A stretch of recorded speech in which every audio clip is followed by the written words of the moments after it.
Suspense. And the producer of CBS Radio's outstanding theater of thrills, the master of mystery and adventure, William N. Robeson. What you're about to hear is more than the lurid figments of this writer's imagination. It has happened in the prisons of Michigan and New Jersey, of Massachusetts and Colorado, and most recently in the prisons of Montana and Tennessee, when desperate men, oppressed beyond endurance, turn on their tormentors. Not a prison break, not a prison riot, but a prison mutiny.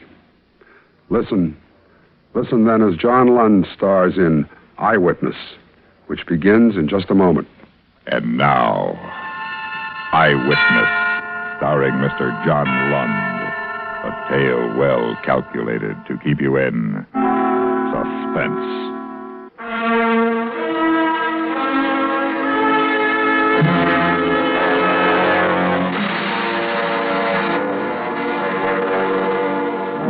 You got the assignment because you've never been in jail. A fresh point of view on the state prison, the editor said. Not an expose, nothing sensational. Just a Sunday feature story of the average citizen's reaction to the stone walls and iron bars of a big penitentiary. Oh, it's a depressing tour, and you've had enough. But the captain of the guard has one more point of interest for you. Here's something you ought to see before you go, Mr. Kelly. Yeah, what's that? The old block, built more than 100 years ago. This is where we keep the bad ones. The bad ones? Yeah, in solitary. The tough guys, the deviates. Softens them up fast, most of them. You stop in front of the heavy steel door, but no guard peers through the bulletproof glass peephole. The door is not instantly unlocked, as the others had been. That's funny. Should be a man on the door at all times. Oh, there he is. Go ahead on in, Mr. Kelly. You walk in. The door clangs behind you. And then you feel something sharp. All right, both of you, stay where you are. Hey, what is this? If you make one move, Wolf, I'll drive this shiv straight through your gut. Risk him, Joe. Yeah, here's his sap. Good. Here's his gun. Good, we can use him. This one's clean. He's an outsider. You can't get away with this. We can, huh? We have. I'm happy to report, Captain Wolf, that the old cell block is completely in control of its 32 inmates. Listen, you're asking for trouble. Mr. Kelly here is from the Capital News Telegram. Oh, a journalist. Well, the name, Mr. Kelly, is J. Conrad Allen. That's spelled with one L, Mr. Kelly. Whether I end up a live lifer or a dead hero, be sure, Mr. Kelly, to spell it with one L. I'll try to remember that. Hey, Conrad, what do you want me to do with these two? Lock them up with the guard? Not yet. I'll need Captain Wolf's cooperation. You won't get it. Would you like to bet on that? How about you, Mr. Kelly? Are you going to cooperate? Well, I don't know. Now, we'll see. All right, men, listen to me. Now, here's where we stand. We got Limpy to thank for this. He pretended to be sick and got that greenhorn guard to open his cell. He conked the guard, locked him in the cell, and let Big Joe and me out. We took care of the rest of the guard. They're all locked up in cell number 3. Quiet, wait a minute. That's not all. Just after we got them locked up, who should walk in but our old friend, the captain of the yard, Lord Tub Wolf. Now, wait a minute. We also have another guest, Mr. Kelly of the Capital News Telegram. He ain't no good to us. Don't be too sure about that. We're going to get plenty out of this. Stick with me, I'll show you. First, they don't know anything's happened yet. So let's tell them. Get on the telephone, Captain Wolf, and call the warden. I will. What did you say? It is sharp, isn't it, Lord? Now, get on the phone. Tell the warden where you are and what's happened. Tell him to send over our supper just the same, and to wait for further instructions. Here, I'll dial it. And I'll talk. Warden speaking? This is Captain Wolf, Warden. Yes, Wolf. Warden, I'm talking from the old cell block. The cons have taken it over. What? They got me and McGuire and that new kid and Feeney. Oh, yeah, and Mr. Kelly. Now, Warden, if I was you, I'm giving the advice around here. Give me that phone. Stop whimpering. You only stuck you a little bit. Lock him up at cell 3, Joe. Okay, Conrad. Come on, you. Hello, Warden. What have you done to Captain Wolf? Don't worry, Warden. We just drew a little blood. Now get this. Now, who is this speaking? J. Conrad Allen. Allen, huh? Number 6720. No, Warden. J. Conrad Allen is the name. What do you want? Plenty. We don't want any funny business from you. Now, look here. No, you look here, Warden. Just sit tight until you hear from me again. But don't forget to send supper over as usual. I will not. Okay, Warden, okay. Don't send the supper then. But you'd better send a stretcher. Because we're just about to beat up a guard.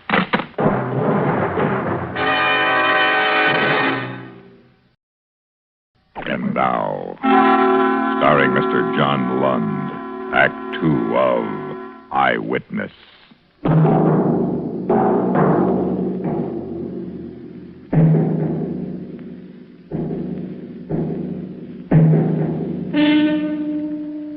Did you have to do it?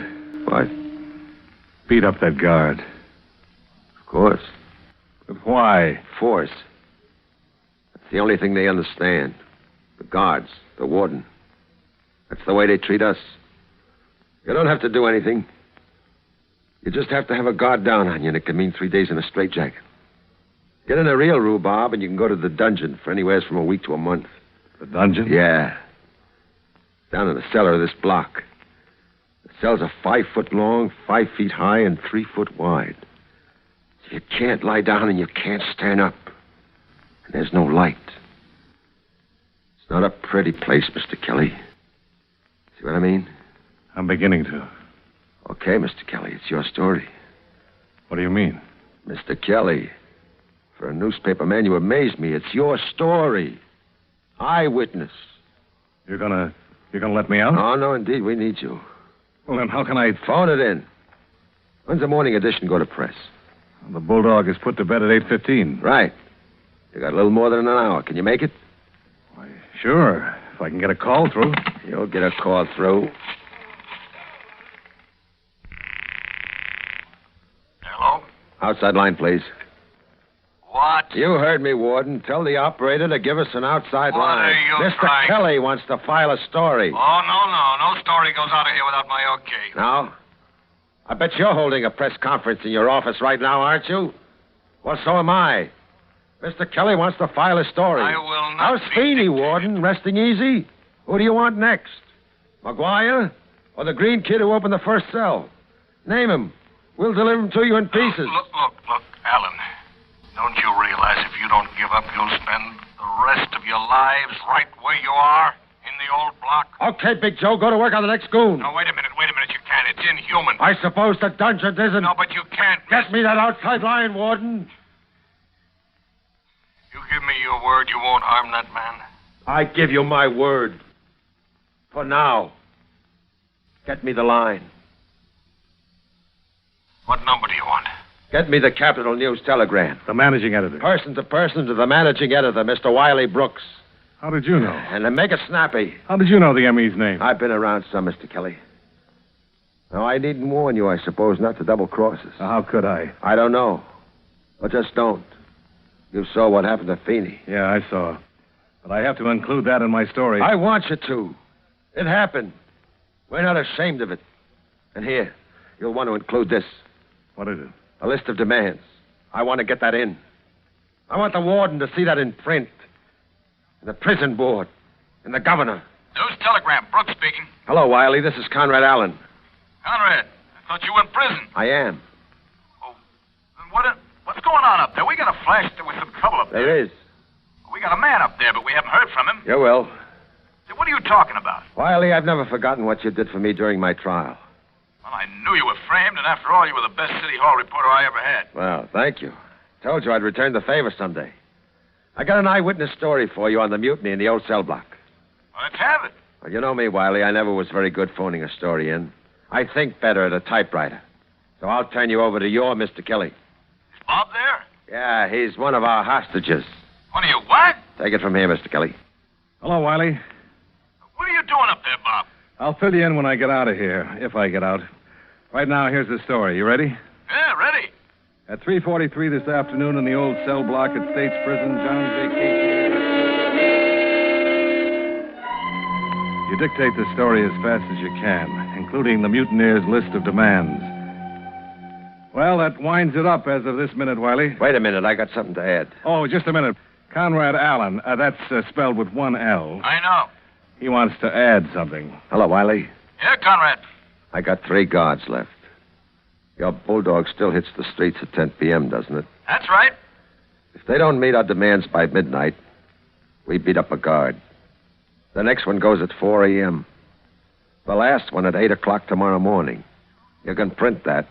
Yeah, okay, Conrad. But listen, let Bob Kelly out of there, will you? I need him on this story. Wiley. He's on the story.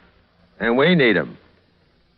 If they don't give in by 8 a.m. when I run out of guards, I'll need your Mr. Kelly very badly.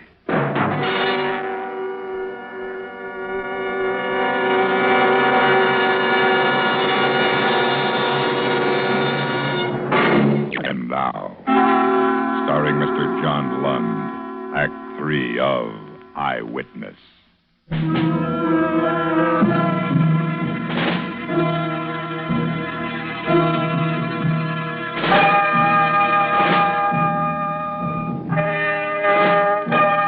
11 o'clock. The tension mounts. Slowly, Conrad's midnight deadline approaches. The hands creep toward 12. They meet, point upward. 10 seconds pass. 15. Nothing happens. Then Conrad reaches for the phone. Okay, boys. Who's next? How about McGuire, the blackjack specialist? Use his own on him. Okay. Warden speaking. Send a stretcher, Warden. McGuire will be ready for you in 5 minutes. Here's your answer, Alan. Hey, the lights! Hey, somebody turned off the lights. That's the way he wants it. What word do you want to use? Pandemonium, chaos, anarchy? They all fit. While the screaming guard is beaten into unconsciousness, the roaring men break apart the wooden furniture, dump the cots over the balconies, rip open the mattresses, and build a fire in the middle of the cell block. And at last, after the guard has been dumped into the yard and carried away, their anger subsides into sullen silence. 4 more hours drag by. And at last, Conrad's next deadline arrives. Ready to give in, Warden? You thirsty, Alan? What do you mean? You will be. The crummy. Hey, Lippy. Yeah? Turn on the water tap in your cell. Huh? Turn it on. Hey, it's just a trickle. It stopped. Uh-huh. Figures. Hey, Conrad, something's going on outside. What is it? Oh, I can't tell. It sounds like digging out and back. Can't you see? You kidding? We ain't got no lights, remember? The yard lights are out. Time to throw them another bone. Yeah, which one this time? How about the greenhorn kid? Hey, he's the one who let me out. He's a guard, isn't he? Got to work on him.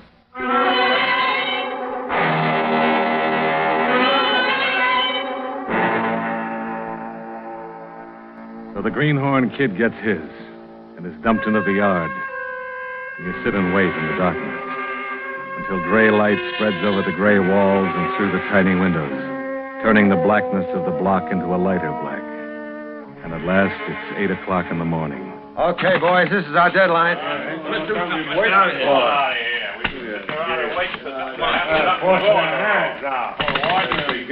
What the? What's the matter, Conrad? The phone, kid. They cut off the phone. Gee, Conrad, we got no lights, no water, no phone, no food. What are we gonna do? Well, boys, how'd you like a little exercise? Huh? Big Joe? Yeah. Unlock the alarm up. Give them to me. Now, boys, with Locked Wolf, it's going to be different. Everybody gets a crack. Because everybody's got unfinished business with the tub, isn't that right?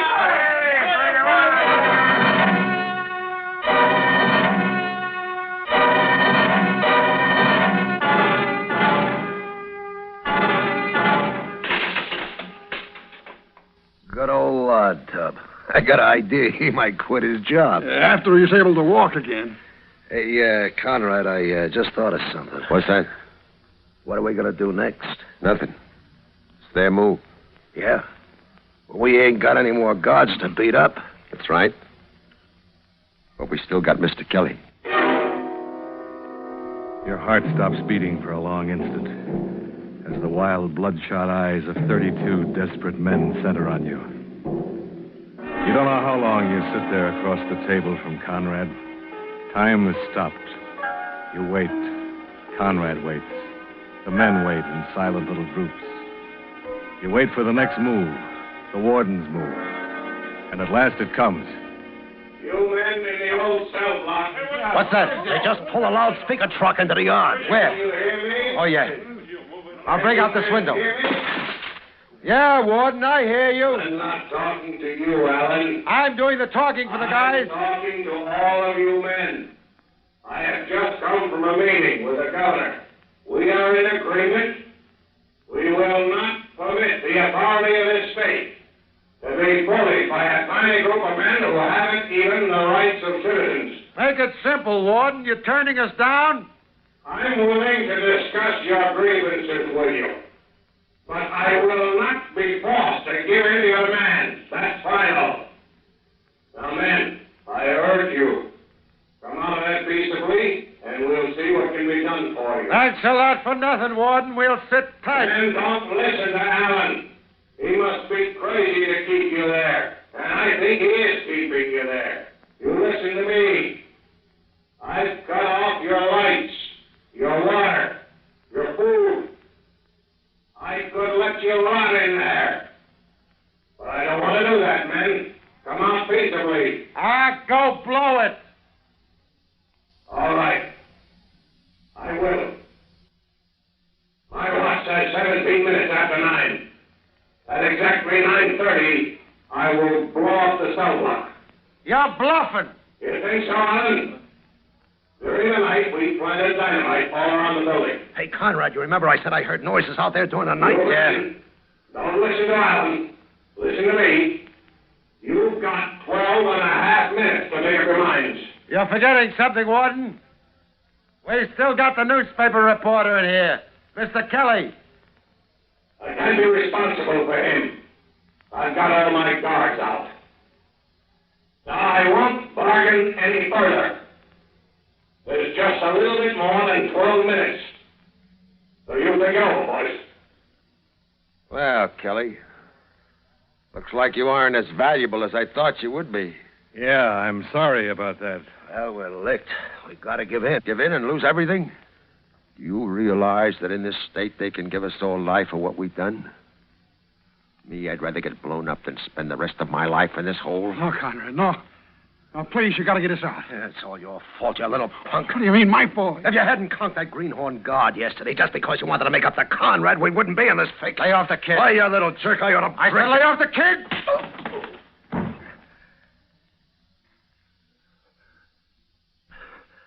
Made a lot of mistakes, Conrad. But this is one too many. You had a ball ordering us around, promising us you'd mastermind us out of here. Well, you got us. 5 minutes from Kingdom Come. The warden's only bluffing. He wouldn't dare blow us up. I'll get you all out of this. No, Con, I'm not waiting 5 minutes to find out if he's bluffing. I said you made a lot of mistakes, and the biggest one was passing out the guards' guns, remember? No. Stand where you are. I'm taking over now. Why, Don't move, Con. You stinking little...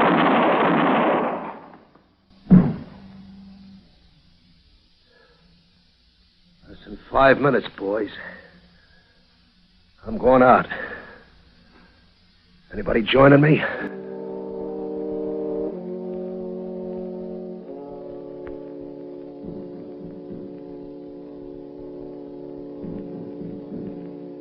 Now, Mr. Kelly, I feel that I must apologize to you for the inconvenience and the discomfort you've suffered.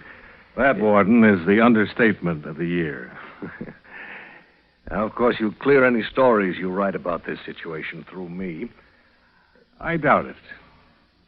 We can't permit you Look, a Warden, free hand. I'm going to report it just as it happened. And when I get through, I don't think that J. Conrad Allen, spelled with one L, mixed up and twisted though his values may have been, well, I don't think he'll have died in vain.